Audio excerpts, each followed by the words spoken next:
Well, for more on what's happening in PNG, let's speak with Dame Carol Kidu. She grew up as Carol Millwater in Queensland, but moved to PNG when she married her high school sweetheart, Soburi Kidu. Well, Dame Carol Kidu has been an MP in the PNG National Parliament since 1997, and she's been championing the rights of the nation's women for a lot longer than that. Well, both those roles have posed enormous challenges. Well, Dame Carol Kidu joins me here in the studio. Dame Carol, thanks so much for your time this evening. Thank you. What is happening to your adopted country politically?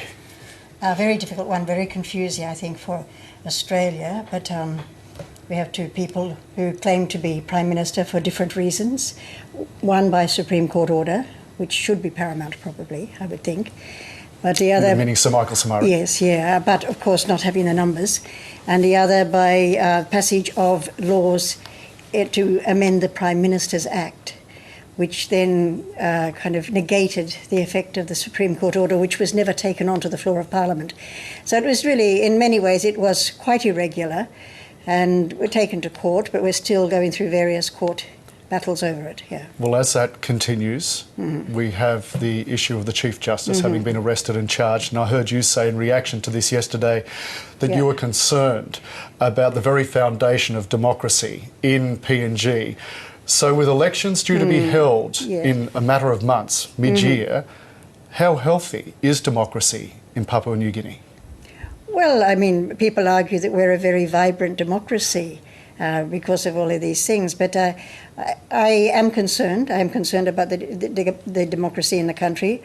I'm concerned, and I've often said this, that the executive is far too strong of any government that I've been involved in, and the parliamentary processes are not strong enough compared with, say, parliamentary processes in some countries. And so this concerns me. And now with this tussle going on over the Constitution versus subsidiary laws, the tussle going on now with questioning the judiciary, and something that really should have come up long ago if it was going to come up, at a time when perhaps some of the people aren't wanted on the bench, and I'm just making a supposition there. It is a concern. How confident are you that the elections will go ahead mid-year? How confident are you that the elections will resolve all the turmoil? I think it's very hard to say I'm absolutely confident on those things.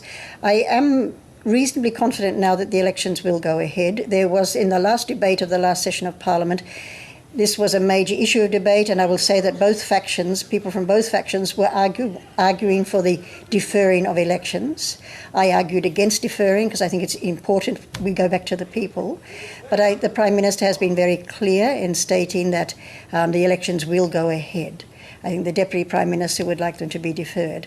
The issue of the rolls is an issue, but it has always been an issue. And the constitutional office holder of the Electoral Commissioner, he is the one in the final outcome, must give the advice whether or not to go ahead. And if there is a deferment, it must be within the parameters of the constitutional provisions for deferment of an election, which are quite explicit.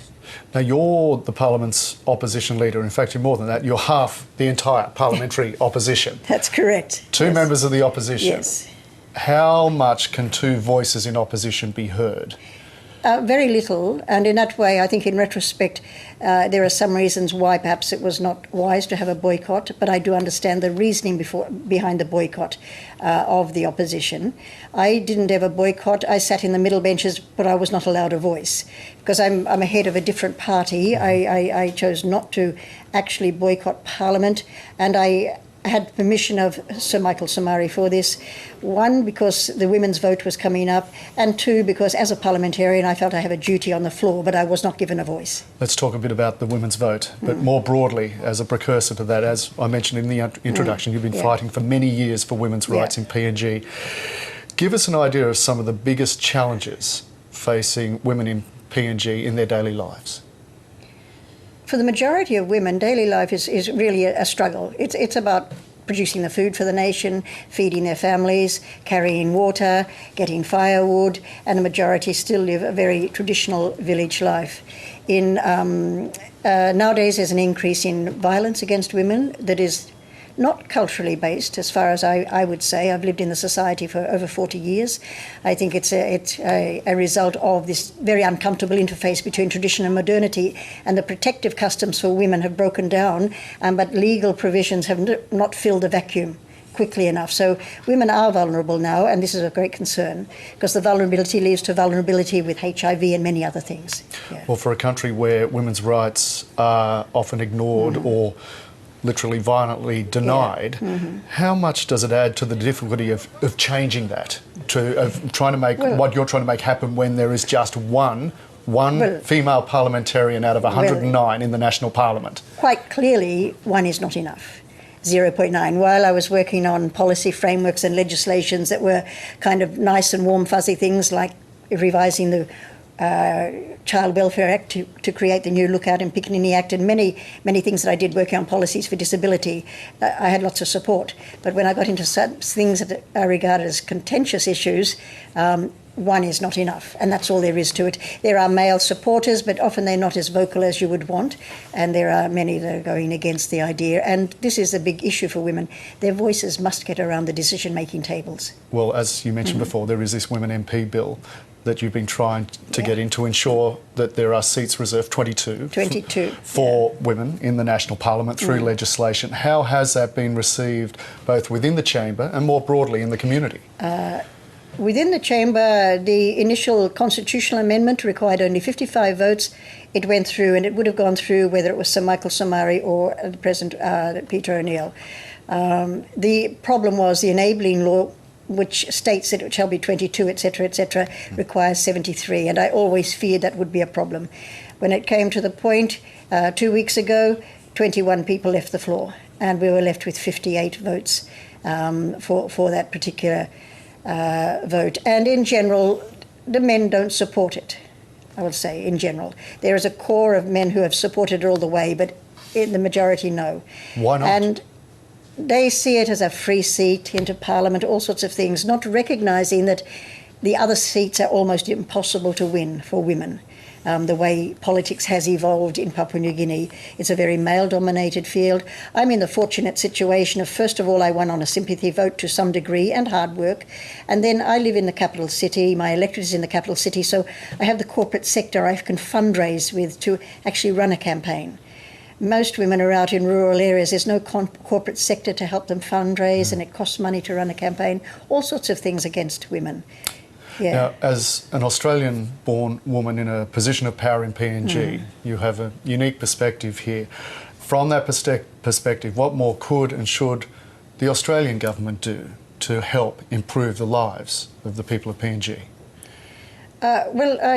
As it is, the Australian government through AusAid and the people of Australia, and I say thank you to them for it, they're doing a lot of work in areas like maternal mortality, training midwives. When I arrive back in country next week, I'll be attending the graduation of another group of midwife upgrading, funded by the people of Australia through AusAid.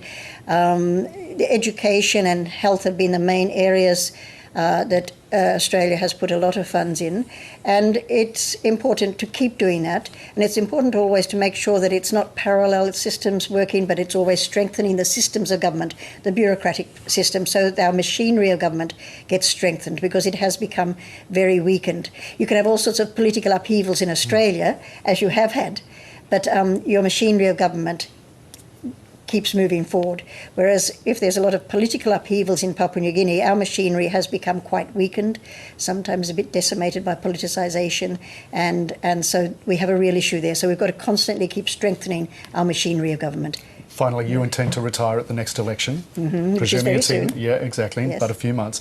How torn are you about stepping away when your campaign to get more women into Parliament hasn't been completed yet, hasn't been realised, and the fight for women's rights goes on?